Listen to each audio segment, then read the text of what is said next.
এপ্রিলেই record ভাঙা বৃষ্টিতে দিশেহারা দেশ। সাধারণত এই সময়ের বৃষ্টি 2 থেকে 4 দিন পর্যন্ত স্থায়ী হয়, কিন্তু এবার তা প্রায় 8 থেকে 10 দিন স্থায়ী হতে যাচ্ছে। হাওরের 6টি স্টেশনে এবং নদীর পানিও বিপদসীমা অতিক্রম করেছে। এতে শঙ্কায় দিন পার করছেন লাখো মানুষ।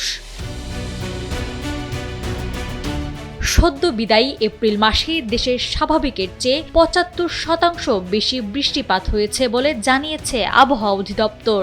দীর্ঘ সময় বৃষ্টিহীন থাকার পর পশ্চিমা লঘুচাপের অস্বাভাবিক আধিক্যের কারণে এই পরিস্থিতি সৃষ্টি হয়েছে। এদিকে টানা বৃষ্টি ও উজানের ঢলে দেশের উত্তর পূর্বাঞ্চলের 4 জেলায় বন্যার আশঙ্কা দেখা দিয়েছে। পানি উন্নয়ন বোর্ডের বন্যা পূর্বাভাস ও সতর্কীকরণ কেন্দ্র জানিয়েছে, উত্তর পূর্বাঞ্চলের হাওর অববাহিকার 3 জেলার 5টি নদীতে 6টি স্টেশনে পানি প্রাক মৌসুমি বিপদসীমার ওপর দিয়ে প্রবাহিত হচ্ছে।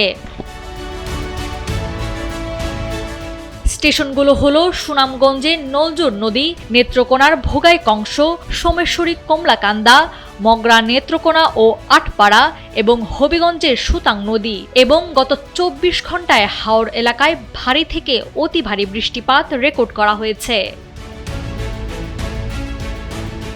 আবহাওয়া অধিদপ্তরের 5 দিনের পূর্বাভাস অনুযায়ী দেশের ওপর সক্রিয় লঘুচাপের প্রভাবে আগামী কয়েকদিন সারা দেশে বৃষ্টিপাত অব্যাহত থাকতে পারে, যার ফলে বন্যার আশঙ্কা আরও তীব্র হচ্ছে। নাওয়ার সালসাবিল দুরদানা, সময়ের আলো।